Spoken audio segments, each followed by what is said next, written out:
حلقہ فکر ادب کے زیر اہتمام ہیلپ انٹرنیشنل ویلفیئر اور کراچی یوتھ ایسوسی ایشن کے اشتراک سے شاعر مشرق حکیم علامت ڈاکٹر علامہ محمد اقبال کے افکار کو معاشرے میں عام کرنے کے لیے تقریب یوم اقبال کا اہتمام کیا گیا۔ اس تقریب کی صدارت کرتے ہوئے جسٹس ریٹائر وجیہ الدین احمد نے بتایا، تعلیم و تربیت صحیح نہیں ہو رہی۔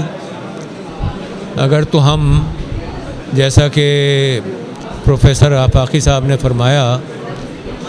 کہ اگر تو ہم قرآن بھی پڑھتے ہیں اور اس کو سمجھ کے نہیں پڑھتے، اسی طریقے سے علم حاصل کرتے ہیں اس کو سمجھتے نہیں ہیں، اس کے ایمز اور آبجیکٹیوز کیا ہیں وہ ہم کو پتہ نہیں ہوتے،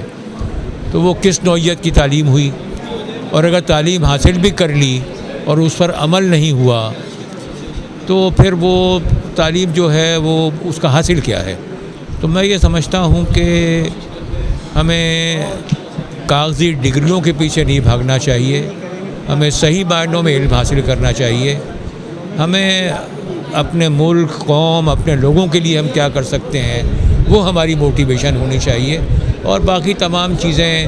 زندگی کی آسائشیں، کامیابیاں یہ تو خود بخود آ جاتی ہیں، ان کو حاصل کرنے کے لیے کوئی جدوجہد کرنے کی ضرورت نہیں پڑتی۔ 1930 میں جو علامہ کا خطبہ الہ آباد ہے اس میں انہوں نے پاکستان کی تشکیل کے بارے میں اشارہ کیا اور ظاہر ہے سندھ کا نام بھی لیا، لیکن سندھ جیسی اس وقت کوئی چیز تھی نہیں۔ اس وقت بامبے پریسیڈنسی کا حصہ تھا سندھ جو تھا، لیکن غالباً 1936 میں سندھ کو الگ کیا گیا، گورنمنٹ آف انڈیا ایک پاس ہوا اس کے فالو اپ کے طور کے اوپر، تو لیکن بہرحال سندھ کا تذکرہ ہوا، اور پھر سندھ ماشاءاللہ اس ملک کے اہم ترین صوبوں میں سے اس وقت ایک صوبہ ہے۔ اس وقت سندھ جیسی کوئی چیز تھی نہیں، ذکر تو تھا لیکن موجودہ سندھ جیسی کوئی شکل اس وقت موجود نہیں تھی۔ جبکہ مہمان خصوصی پروفیسر خیال آفاقی، ماہر اقبالیات اور دیگر مہمان گرامی کا کہنا تھا کہ دیکھیے علامہ اقبال کی جو فکر ہے وہ تو تھی خصوصاً نوجوانوں کے لیے۔ ان کی جو اعلیٰ کلام ہے یا فارسی میں جو ان کی مثنویاں ہیں وہ تو عالمی طریقے پر اور عالمی طرز پر اور عالمی مفکرین کے لیے تھی، لیکن جہاں تک علامہ صاحب نے نوجوان کو مخاطب کیا ہے تو ان میں دو چیزیں کی، ایک تو یہ کہ حوصلہ مند رہنا چاہیے، دوسری بات یہ کہ اپنی بقا کے لیے آپ کو اپنی خودی کو اجاگر کرنا چاہیے، یعنی تشخص کو کہ آپ کیا ہیں، کس قوم کے نوجوان ہیں، اور جس قوم کے نوجوان ہیں ان کا نظریہ کیا ہے، وہ کس دین سے تعلق رکھتے ہیں، تیری تاریخ کیا ہے۔ تاریخ اور موجودہ ماحول دونوں کو علامہ صاحب نے یکجا کر کے بڑا بہترین پیغام دیا کہ اگر تم مستقبل بنانا چاہتے ہو تو نہ اپنے ماضی کو بھولو اور نہ اپنے حال میں پست رہو۔ دیکھیے میں عرض کروں پہلے کہ علامہ اقبال واحد شخصیت ہیں بر صغیر کی جن کی زندگی میں، جن کی حیات میں یوم منایا گیا، پہلی شخصیت ہے دکن حیدرآباد دکن کے اندر ان کی موجودگی میں یوم منایا گیا تھا، تو یوم منا کر ہم علامہ اقبال پر کوئی احسان نہیں کرتے، ٹھیک ہے۔ اب رہا یہ کہ آپ نے کہ جب ان کی چھٹی کو منسوخ کر دیا گیا، ان سے آنکھیں پھیر لی، ان سے احسان فراموشی ہم کر رہے ہیں، تو یہ شکوہ کہ ان کا یوم، اب جہاں تک دیکھیے میں کو مایوس نہیں ہونا چاہیے۔ علامہ اقبال کے پرستاروں کی کمی نہیں ہے، ان کے شائنوں کی کمی نہیں ہے، اگر ہوتی تو میں ذاتی طور پر ایک مثال دوں کہ میری 2 کتابیں جب آئی ان کے کلام پر تو ہاتھوں ہاتھ لی گئی، تو کن لوگوں نے لی؟ انہی لوگوں نے لی نا جو علامہ اوپر نوجوان۔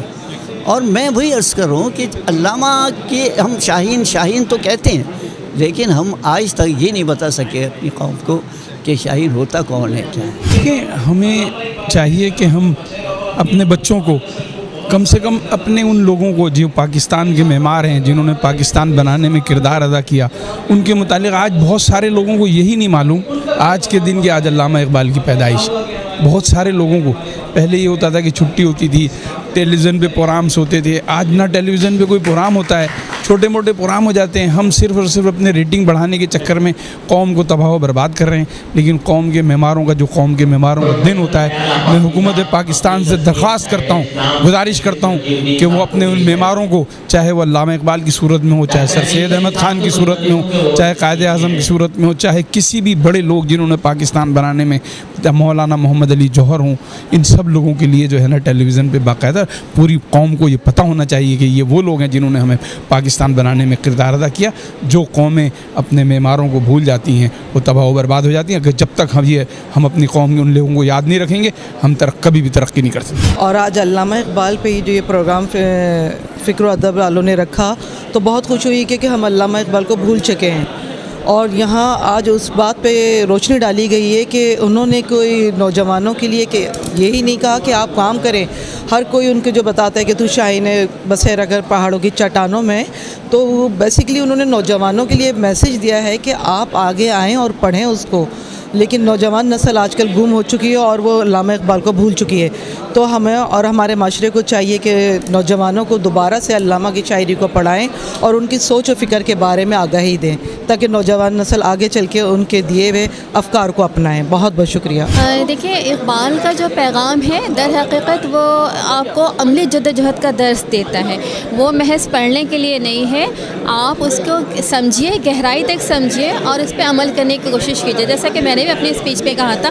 کہ جب تک ہم اس کو سمجھ کے اس پہ عمل نہیں کریں گے, ترقی کے راستے ہمارے جو ہیں وہ اس طرح سے بند ہیں. اور نوجوانوں کو ان کے فلسفے کو سمجھنے کی کوشش کرنا چاہیے, اور یہ میں سمجھتی ہوں کہ واحد راستہ ہے جس پہ عمل کر کے ہماری قوم آگے بڑھ سکتی ہے. اچھا, آپ نے کچھ سال قبل دیکھا ہوگا جو اقبالیات کی روح کو جو اجاگر کیا جا رہا تھا نوجوانوں میں, وہ پھر کچھ عرصے کے لیے بالکل ختم ہو گیا. نوجوانوں کی جو انٹریکشن تھی وہ بالکل ختم ہو گئی. کراچی یوتھ ایسوسی ایشن, ہیلپ ویلفیئر انٹرنیشنل اور فکر و حلقہ اداب نے جو سوچا کہ 9 نومبر جو اقبال ڈے کے اس سے منسلک ہے, تو ہم اس پہ ایسا کوئی نوجوانوں کا ایک ایونٹ کرا جائے جس میں اقبالیت کی جو روح ہے اس کو اجاگر کرا جائے, جو ان کا فلسفہ ہے اس کو اجاگر کرا جائے. اس چیز کو ہم اتنا ڈیگریڈ کر چکے تھے یا کر رہے ہیں کہ ہمارے نوجوانوں کو اقبالیت کا بالکل بھی اندازہ ہی نہیں ہے. حالانکہ اقبال, میں پاکستان برِ صغیر کے شاعر کے جو ہے نا برِ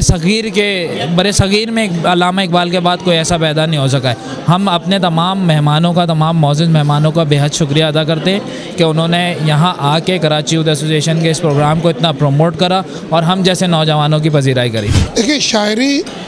لوگ ایک تو شاعری کے نزدیک نہیں ہے, اور اب شاعری کو اتنا مشکل کر دیا ہے کیونکہ یونیورسٹیز, اسکولز میں اب اس کی جو پڑھائی کے جو ٹیچرز ہیں نا, اساتذہ, وہی شوق پیدا کرتے ہیں سبجیکٹس کے لیے. ہمارے الحمدللہ لکی تھے کہ ہمارے ٹیچرز بہت اچھے تھے اور انہوں نے ہر شعر کی تشریح میں ہمیں اتنا محف کیا کہ اقبال کو ہم سمجھ سکے. دیکھیں, آنے والی نسلوں کو نہ صرف شاعری بلکہ علامہ اقبال کی تمام کلام کو نہ صرف پڑھنا ہوگا, سمجھنا ہوگا, اور پھر سمجھنے کے بعد خود بخود اس پر عمل کریں گے. کیونکہ علامہ اقبال کی شاعری آپ تو سمجھے ایک الہامی شاعری ہے,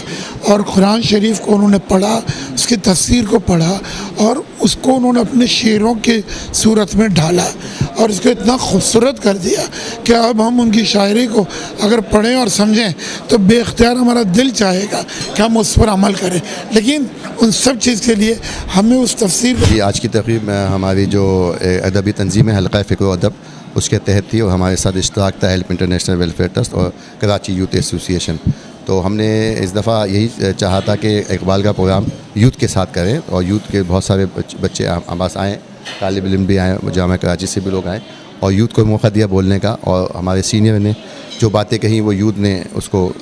سنا, اور ان کو پتہ چلا کہ اقبال کی شخصیت کے کتنے پہلو تھے. اسلام کے حوالے سے شاعری کی, پاکستان کے حوالے سے شاعری کی, معاشرے کے حوالے سے شاعری کی, تو ان کے افکار جو ہے وہ آگے کیسے ڈیلیور ہوں. اور کتاب سے دوستی آپ کو پتہ ہے بہت کم رہ گئی ہے جب سے موبائل آیا ہے, تو اس وجہ سے اس میں ہمارا یہ ہمیشہ رہا ہے, ہر سال ہم یوم اقبال مناتے ہیں حلقہ فکر و ادب کی جانب سے, اور کوشش کرتے ہیں کہ ان کے جو افکار ہیں وہ آگے تک پہنچائیں. جبکہ علامہ اقبال کے حوالے سے منایا جانے والا دن کی مناسبت سے کراچی یوتھ ایسوسی ایشن کے نوجوانوں نے بڑھ چڑھ کر حصہ لیا. کیمرہ مین امجد اقبال کے ساتھ ندیم صدیقی, میٹرو 7 پاکستان.